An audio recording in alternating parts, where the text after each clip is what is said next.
अगर आपको टॉपर बनना है या 100% हर विषय में नंबर उठाना चाहते हैं तो बाबू इस वीडियो को आप शुरू से अंत तक जरूर देखिएगा, क्योंकि आज का जो सेशन है, जो आज का वीडियो है, ये 100% टॉपर बनाने वाला टॉपिक पर है। और कैसे आपको टॉपर बनना है, किन किन तरीकों को अप्लाई करना है, इन सारी बातों को हम लोग समझेंगे। आखिर कैसे टॉपर बनेंगे, हम किन किन तरीकों को अपना कर कैसे पढ़ेंगे कि हम टॉपर बन सकते हैं, इसी बात पर हमें चर्चा करनी है। सबसे पहली बात, टॉपर बनने के लिए आपको सही समय तक पढ़ाई करना है। क्या होता है, कई बार बच्चे 12 बजे रात तक पढ़ते चले जाते हैं, 2 बजे रात तक पढ़ते चले जाते हैं। नहीं भैया, टॉपर बनने के लिए आप 8 घंटा भी पढ़ोगे तो टॉपर बन जाओगे। सुबह में 4 घंटा, शाम को 4 घंटा मेहनत करो, आप टॉपर बन जाओगे। लेकिन सही से पढ़ना है, फोकस के साथ पढ़ना है, सही टाइम तक में पढ़ना है, सही समय तक पढ़ाई करने का मतलब होगा सही समय तक। जैसे 10 बजे तक पढ़ो, 11 बजे तक पढ़ो, उसके बाद सूझ जाओ, सुबह 2-3 बजे उठ जाओ, 4 बजे से फिर पढ़ना आप शुरू करिए। तो बाबू एक सही टाइम आपको बनाना होगा पढ़ने का। दूसरी बात है, रोज आपको कोशिश करना कुछ ना कुछ नया सीखे। स्कूल कोचिंग जाओ रोज, क्योंकि रोज कुछ ना कुछ नई स्कूल कोचिंग में पढ़ाई होती ही है। पुरानी चीजें कभी स्कूल कोचिंग में रिपीट नहीं करी जाती है,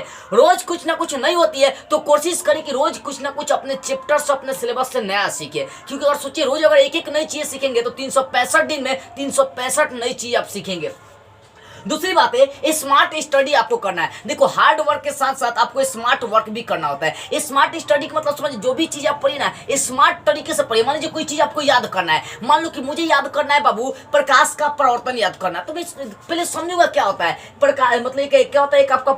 एक आपका दर्पण होता है, उस पर किरणें आती है, फिर टकरा कर चली जाती है, ये घटना प्रकाश का प्रवर्तन होता है। तो बाबू कहने का मतलब इतना कि आपको स्मार्ट तरीके से उसको समझना है, यानी एक तरह से प्रैक्टिकल तरीके से उसको करके आपको समझना है, देखना है, तभी जाकर वो आपको हमेशा माइंड में बैठी रहेगी। कोई भी चीज आप जब याद करते हैं बाबू, तो याद करने के उपरांत क्या होता है, कुछ ना मिनट के बाद, कुछ दिन, कुछ महीने के बाद वो सारी चीजें भूल जाते हैं। हाँ, कई बार एग्जाम जब बच्चे देने जाते हैं तो टेंशन और तनाव की वजह से जो चीजें याद किए रहते हैं वो भूल जाते हैं। तो आप जब भी पढ़ो ना बाबू, जब भी पढ़ो, आप स्मार्ट स्टडी करो। स्मार्ट मतलब प्रैक्टिकल पढ़ने की कोशिश करो, प्रैक्टिकल उसको याद करने की कोशिश करो, ठीक है ना। और चौथी बात आपको समझना है, कॉन्सेप्ट को समझना है। कभी किसी चीज को याद नहीं करेगा, अगर कोई चैप्टर पढ़े या कोई पॉइंट पढ़े तो उसको याद नहीं करना, उसको समझना है, क्योंकि समझी हुई चीजें जीवन भर याद रहती है। और पांचवी बात, आपको रिवीजन पर फोकस करना है।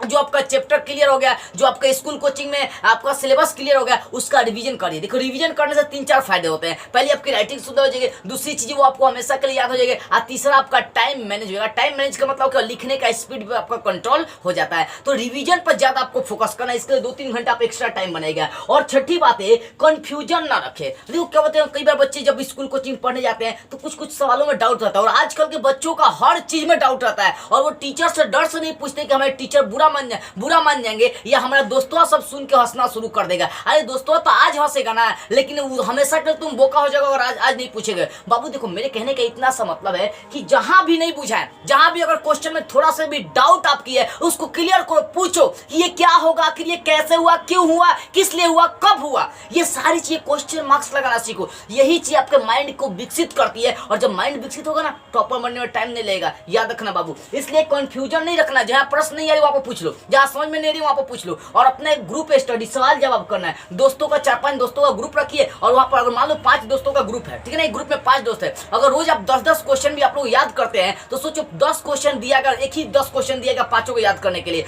अगर एक क्वेश्चन से 10 एक फ्रेंड से अगर उसी 10 क्वेश्चन को किया गया, और वही 10 क्वेश्चन 5 फ्रेंड से किया जाएगा, 50 बार हो जाएगा। अब 50 बार जब किसी चीज को आप सुन लोगे बाबू ना, तो हमेशा के लिए याद हो जाएगी। तो इस मतलब ध्यान देने वाली बात है, ग्रुप स्टडी पर जरूर फोकस करिएगा, और जरूर अपने दोस्तों के बीच ग्रुप स्टडी मतलब सवाल जवाब आपको करना होगा, ठीक है ना। और यह 7वीं बात है, क्वेश्चन बैंक या प्रीवियस ईयर को आपको देखना है। प्रीवियस ईयर क्वेश्चन पेपर क्या होता है, मतलब मान लो अगर 2023 में या 2024 में आप एग्जाम देने वाले हैं, तो 2000 उसके ठीक पीछे मान लो 2023 में एग्जाम देंगे, तो 2022 में जो एग्जाम हुआ उसका क्वेश्चन पेपर सॉल्व करिए, उसका 2021 का 2020 का, कम से कम जो जिस सेशन में जिस साल में आप एग्जाम देने वाले हैं, ठीक उसके पिछले 5 साल तक के पेपर को आप बढ़िया से सॉल्व कर लीजिए, क्योंकि वहां से भी 50% क्वेश्चन लड़ जाते हैं, ठीक है। उसके बाद 8वीं बात है, कठिन सवाल पर टाइम वेस्ट ना करें। कई बार बच्चे जब एग्जाम देने जाते हैं, जो कठिन होता है सवाल, उस पर एकदम पूरा टाइम देते हैं, आप बोर हो जाते हैं। नहीं बाबू, अगर कोई क्वेश्चन आपको हार्ड लग रही है, उसको पहले सॉल्व नहीं करना, पहले उस क्वेश्चन को आप सॉल्व करिए एग्जाम में जो आपको सिंपल लगती है, हार्ड क्वेश्चन को बाद में करना है, ठीक है। उसके बाद देखिए 9वीं बात है, गलती में सुधार करें। अगर मान लो कि आपका जो सेंटअप एग्जाम हुआ और उसमें आपका बहुत नंबर कम आ गया, या कोचिंग में एग्जाम हुआ और बहुत नंबर कम आ गया, तो उससे आपको घबराना नहीं है, सुधार करो, सोचो समझो कि आखिर किन किन कारणों से आखिर किन किन कारणों से आपका नंबर कम आ गया, चाहे किन कारणों से आपका नंबर बहुत कम आ गया, कौन कौन कारण था, मेरी राइटिंग अच्छा नहीं था या मैंने प्रश्नों का जवाब सही तरीके से दे नहीं पाया। तो जब भी गलती करो, जब भी एग्जाम में, कोचिंग में एग्जाम हो, स्कूल में एग्जाम और नंबर कम आ रही है, तो हर बार की गलती से आपको सीखना है और वही गलती आपको टॉपर बनाएगी। तो गलतियों से आपको क्या करना है, सीखना है। और उसके बाद मोटिवेशन क्या होता है, कई बार बच्चे डिमोटिवेटेड हो जाते हैं, तो हमेशा आप मोटिवेशनल वीडियो देखो। हमेशा का मतलब रोज आप टाइमिंग बनाओ कि 1 घंटा रोज मुझे मोटिवेशनल वीडियो सुनना है या 2-3 वीडियो में मोटिवेशनल का देखना है। देखो मोटिवेशन वीडियो देखने से अंदर से जोश मिलती है, ठीक है ना। और इस चैनल पर आपको मोटिवेशन वीडियो भी दी जाती है ताकि आप पढ़े बढ़िया से। इसलिए वो आपको कोशिश करना मोटिवेशनल वीडियो 1-2 रोज सुनने की, ये आपको जोश देती है पढ़ने के लिए। उसके बाद 11वां नंबर, वीक सब्जेक्ट पर ध्यान देना है। जो सब्जेक्ट आपकी कमजोर है उस पर ज्यादा आपको फोकस करना। मान लो अगर मैथ आपका कमजोर है तो मैथ पर 1.5 घंटा, 1 घंटा, 2 घंटा टाइम दो, क्योंकि जिस विषय पर आपका कम फोकस होता है ना वही कमजोर होता है, और जिस पर ज्यादा ध्यान देते हैं ना वो आपका बढ़िया होता है। अगर मान लो आप काले हैं, आप मुंह से करिया, रोज आप मुंह पर ध्यान देंगे, रोज क्रीम फ्रीम मारेखन लगाएंगे, एक दिन आपका मुंह सुंदर हो जाएगा। आदमी जिस चीज पर ध्यान देता है वो उसका सुंदर हो जाता है। इसलिए आपका जो सब्जेक्ट कमजोर है उस पर फोकस करिए। उसके बाद 12वीं बात है आपके आगे के बेंच पर बैठे। जब भी स्कूल कोचिंग जाओ कोशिश करो कि आगे बैठे। आगे होता क्या है कि डायरेक्ट आपका टीचर का फोकस आपका आप ही पर जाएगा और आपका फोकस डायरेक्ट टीचर पर जाएगा, इसलिए आप इधर उधर च्यू व्यू ज्यादा नहीं करेंगे। तो अगला बेंच पर बैठने की कोशिश करें, आप फोकस की वजह से ही ज्यादा बच्चा पढ़ पाता है।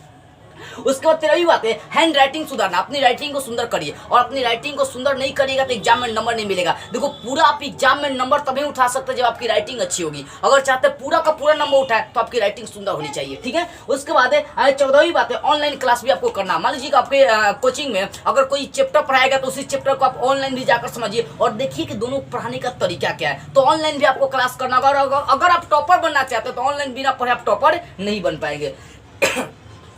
15वीं बात है आपको पढ़ाई में कभी आलस नहीं करना। अगर आप पढ़ाई में आलस कर दिए तो कभी बाबू टॉपर नहीं बने हुए। टॉपर बनने वाला इंसान अगर रूटीन बना ले 10 घंटा पढ़ने का तो वो 10 घंटा पढ़ेगा। आलस नहीं करना है, तो कभी पढ़ाई में आलस नहीं करोगे। अगर टॉपर बनने का सपना तो आपको आलस नहीं करना है। 16वीं बात है खुद पर विश्वास रखना है। खुद पर विश्वास रखने का मतलब क्या होगा, खुद पर विश्वास रखो कि मैं एक टॉपर हूं और टॉपर बनूंगा, और शुरू से टॉपर मानकर ही तैयारी करना है। अगर इंसान कहा जाता है बाबू कि अगर इंसान कोशिश करे ना तो पूरी कायनात लग जाती है उसको पूरा करने में। अगर आप टॉपर बनने का सपना देख लिया, उसके लिए पूरा आप हार्ड वर्क करें, स्मार्ट वर्क करें, पूरा मेहनत करें, तो पूरी कायनात आपका हेल्प करती है उसमें टॉपर बनने के लिए। तो खुद पर विश्वास लेकर चले, मुझे टॉपर बनना है, मैं टॉपर बनूंगा, मैं टॉपर की तैयारी कर रहा हूं। और याद रखना जब भी टॉपर बनने का सपना हो तो आप 120% की तैयारी करना। अगर कोई पेपर 100 नंबर का तो आपको 120 नंबर का तैयारी करके चलना पड़ता है, तब जाकर पूरा का पूरा मार्क्स उठा सकते हैं। तो ये 16 बातें अपने ध्यान में रखिए। पहली बात है सही समय तक पढ़ना है, सही समय तक पढ़ना, रोज कुछ नया सीखना है, स्मार्ट स्टडी करना है, कॉन्सेप्ट को समझना है, रिवीजन करना है, कंफ्यूजन नहीं रखना, सवाल जवाब करना है, ग्रुप स्टडी करना, क्वेश्चन बैंक और प्रीवियस ईयर को सॉल्व करना है, कठिन सवाल पर अपना टाइम बर्बाद नहीं करना, गलती में सुधार करना, मोटिवेशन सुनना है, जो सब्जेक्ट हमारा कमजोर है उस पर ज्यादा फोकस करेंगे, आगे वाले बेंच पर बैठना है, अपनी राइटिंग सुधारना, ऑनलाइन क्लास करना है, और पढ़ाई में आलस नहीं करना, और खुद पर विश्वास रखना। ये 16 काम करना शुरू करिए,